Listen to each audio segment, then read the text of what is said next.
WABC, 77 WABC, and coming up, Christopher Hitchens, who many consider, and I probably am one of those people, consider him to be the most talented essayist in the English language, but he's also the world's foremost enemy of religion. Probably he has surpassed Richard Dawkins in that regard. I've debated both of them, but Hitchens I've debated 3 times. The first debate was a Take No Prisoners debate. It was in Manhattan.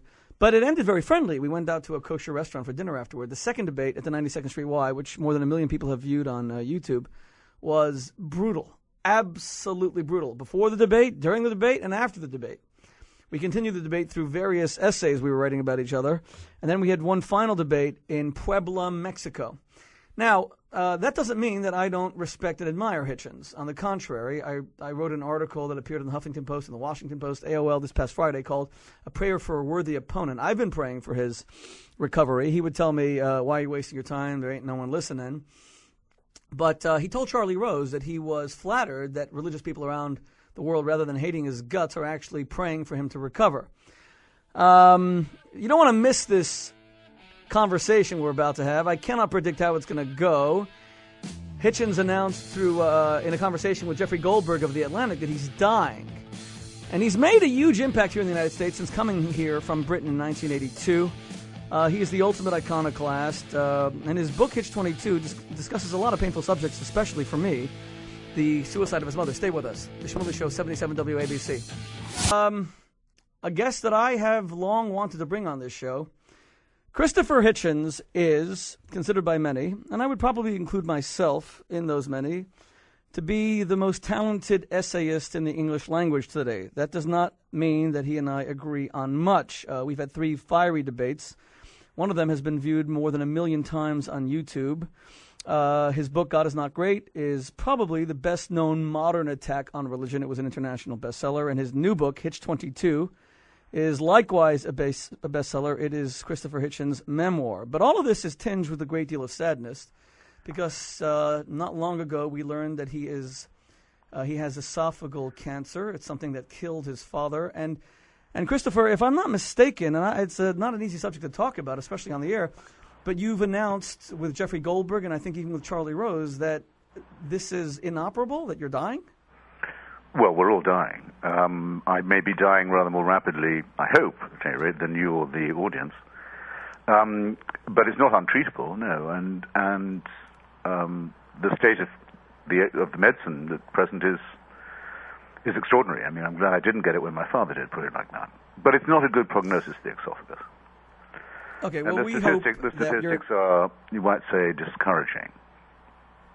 Okay, well, we hope that you're going to beat all the statistics. I wrote to you and I published an essay in the Washington Post on Friday. Yes, thank you. That I'm one of those religious people who are praying for you because I can't imagine a world without you. Look, you and I have disagreed on everything. We've had very fiery debates. But I have to say, you just entertain me. Your prose are the best around. You're a contrarian. You're not afraid to be different. We live in a conformist society. I think it's why so many people look up to you, that you're not afraid to be different. And I think fear governs so many of our actions today. But let me just go, if you don't mind, before we talk about your memoir, which is very compelling. These comments that are being dissected all over the internet, you told Charlie Rose that you don't regret a lot of the smoking, a lot of the drinking that might have led to this condition.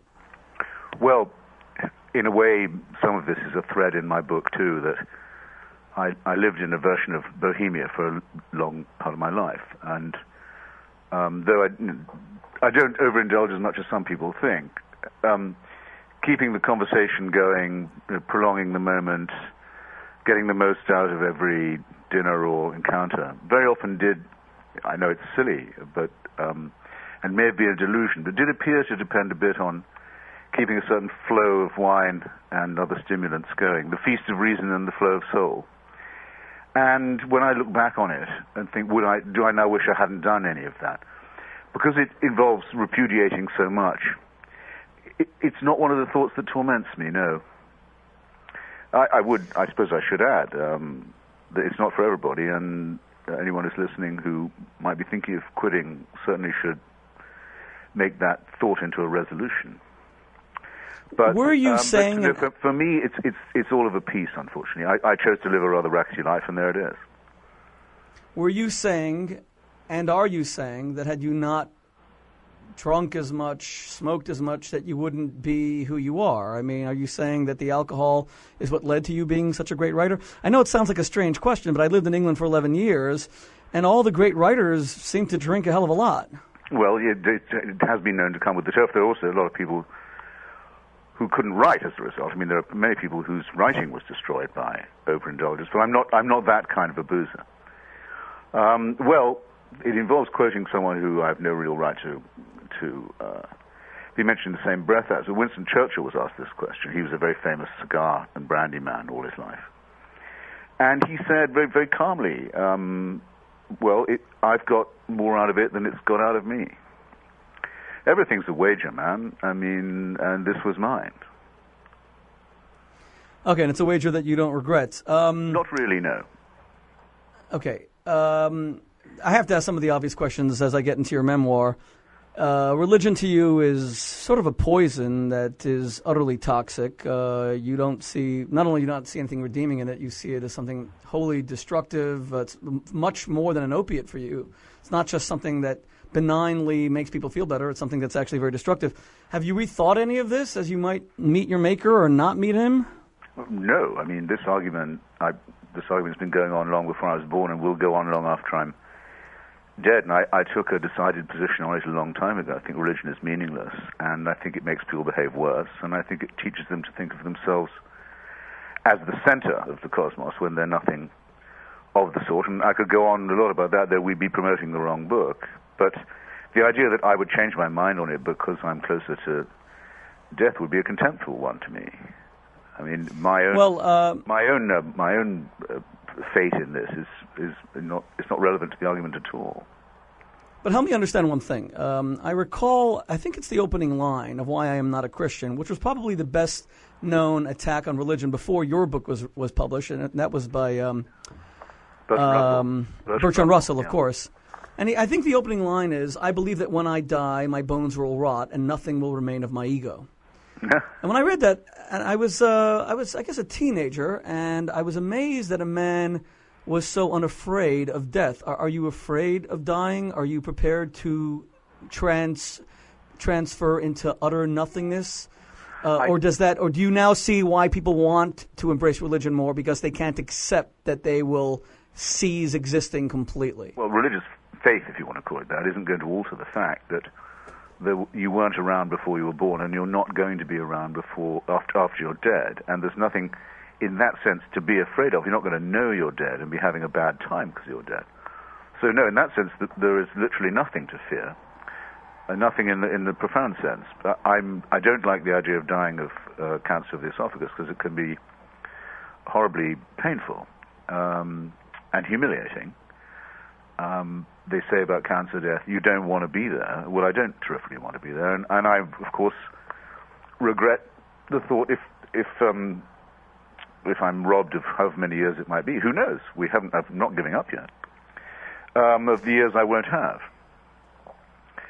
But the idea that I would make a pact or a wager with the supernatural in which I don't believe, in the sort of fearful hope of better treatment, is to me wholly disgusting and suggests that what people must think of their God is that he's either a fraud or a monster, that he would smile on that kind of plea and that kind of loss of dignity.